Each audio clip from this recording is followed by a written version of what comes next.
अचानक क्यों पहुंचे अयोध्या भीम आर्मी के प्रमुख चंद्रशेखर आज़ाद? क्यों लगातार बीजेपी को ले रहे हैं निशाने पर? जी हां, ऑलरेडी बीजेपी जो है इस बार उत्तर प्रदेश में अच्छा प्रदर्शन नहीं कर पाई। अपनी हार का वो अभी फिलहाल समीक्षा ही कर रही है कि इसी बीच यहां पर अब देख पा रहे होंगे आप कि आज़ाद किस तरीके से सिलसिलेवार से उन पर निशाना साध रहे हैं। पूरे खबर को जानने के लिए हमारे चैनल टीसी से जुड़े रहिए, यानी टीसी न्यूज चैनल से। ऐसे में अब बात करते हैं पूरी खबर के बारे में। आजाद समाज पार्टी के राष्ट्रीय अध्यक्ष चंद्रशेखर आजाद शुक्रवार को अयोध्या पहुंचे। चंद्रशेखर आजाद उत्तर प्रदेश की नगीना सीट से सांसद निर्वाचित हुए थे। अयोध्या पहुंचने पर उन्होंने कहा कि मेरी फ्लाइट मिस हो गई थी, इसलिए मैं अयोध्या पहुंचा हूं।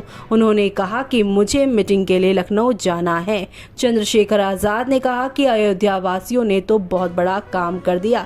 उन्होंने संदेश दिया कि धर्म और राजनीति के साथ नहीं चल सकती। इसी के साथ चंद्रशेखर ने आगे ये भी कहा कि बुनियादी मुद्दों पर बातचीत होनी जरूरी है, रोजगार और महंगाई के मुद्दे पर बात भी जरूरी है। चंद्रशेखर ने साथ ही ये भी कहा कि धर्म किसी का व्यक्तिगत अधिकार है और कोई किसी भी धर्म में आस्था रख सकता है।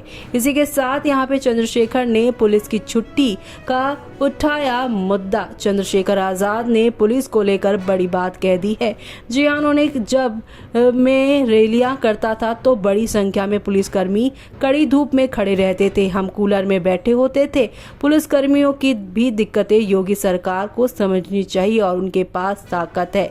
पुलिसकर्मियों को हफ्ते में एक दिन की छुट्टी मिलनी चाहिए। उनकी वेतन विसंगतियां भी दूर होनी चाहिए, यानी कम सैलरी जो उन्हें मिल रही है उसको भी यहाँ दूर करना चाहिए और बॉर्डर स्कीम से भी छुटकारा मिलना चाहिए। पुलिसकर्मियों के मुद्दे को हमें सोचना चाहिए और अगर हम नहीं सोचेंगे तो कौन सोचेगा।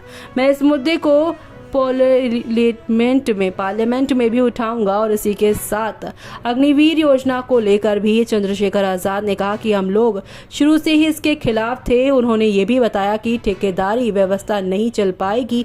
अग्निवीर जवानों के परिवार वाले काफी चिंतित हैं और अगर सरकार इस पर गंभीरता से विचार नहीं कर रही है तो अच्छा है।